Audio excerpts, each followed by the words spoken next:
Месецов ќе нема нови мерки за цените. Министерот за економија смета дека ограничените маржи дале резултат и граѓаните не се соочувале со, како што рече, неподносливи поскапувања. Ситуацијата сега ќе се следи, вели Дурмиши, иако контролите на пазарниот инспекторат покажат дека има неоправдано поскапување од страна на трговците, дистрибутерите или производителите, ќе има построги мерки.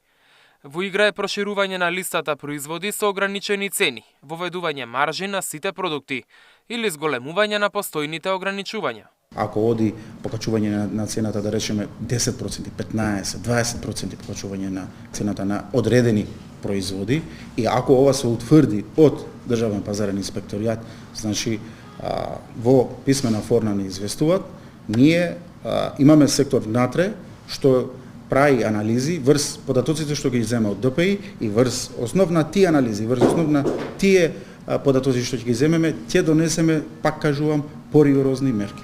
Од понеделникот во дел од маркетите наеднаш поскапеа голем број производи. Најдрастично зголемување од над 50% има кај хигиенските производи, како тоалетната хартија, влажните марамчиња и пастата за заби, а нови цени имаат и млечните производи, јајцата, месото, зејтинот.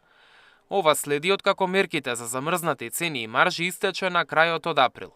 Државна статистика објави дека инфлацијата во април споредбено со март била нешто под 1%. Инфлацијата за април е практично нула. Во споредба со март имаме покачување само од 0,6% зголемување.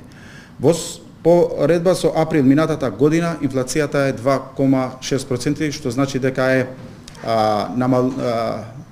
не поминува 3% и е во стабилна фаза. Дурмиши најави дека се можни законски измени за да им се дадат овластување на пазарните инспектори да прават контроли на зелените пазари. Мартин Арсов, Сител телевизија.